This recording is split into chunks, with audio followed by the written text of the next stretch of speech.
Сәлем достар, бүгін сіздермен жөтелге арналған үй жағдайында жасауға болатын сироптың рецептісімен бөлісетін боламын.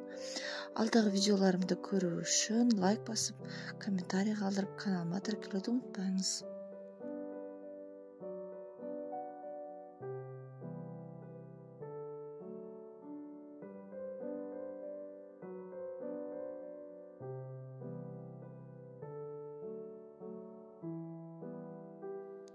Ол үшін бізге бір орташа пияз және бір кішкентай пияз, сонымен қатар сарымсақтың 4 түрмішесі қажет болады.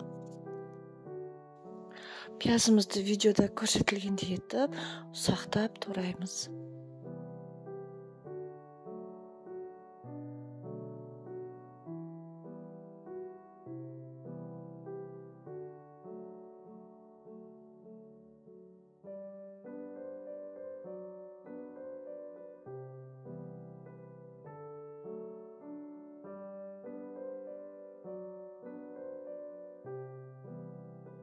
Сарымсақты да өте кішкентай көлемде видеода көрсетілгендей ұсақтап тураймыз. Немесе чеснок езетін болса, сонымен өткізсеңіздер де болады.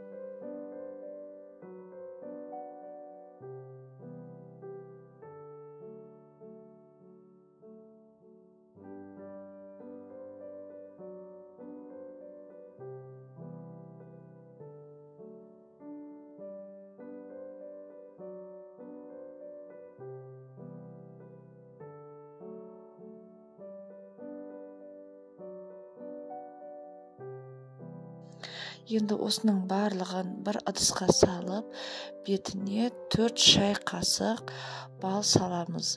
Ол балымыз әркімде әрқалай болуы мүмкін.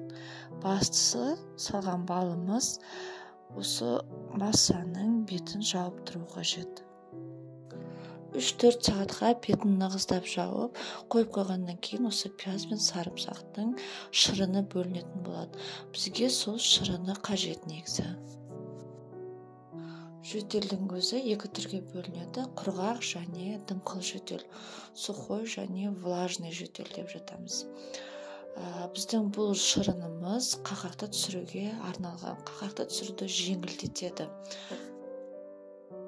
Бұл шырынды ересек адамдар 3 не 4 уақыт үлкен ас қасықпен, ал балалар кішкентай шай қасықпен ішеді. Бірақ пайдаланар алдында дәрігерлерден кеңес алғандарың үшін, себебі балға немесе пиязға аллергияңыз болмауы қажет. Немесе шай қасықпен 1 қасық ішіп көріп, тексеріп көрсеңіз де болады реакциясын. Неге қараңыздар, менде мына 4 сағаттың ішінде осындай кереметте шырын бөлінді. Енді осы шырынды сүзіп, жеке бір ыдысқа сүзіп аламын. Ескеретін жағдай, бұл шырынды салқын жерде сақтаймыз, күн түспеуі қажет.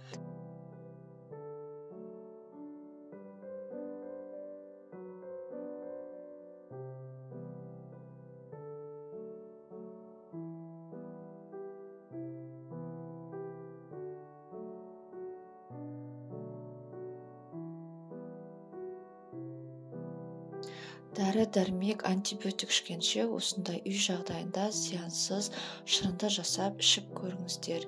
Ем болсын, ауырмаңыздар. Және де алдағы уақытта тағы да пайдалы видеоларды көру үшін каналыма тіркеліп кетуді ұмытпаңыз.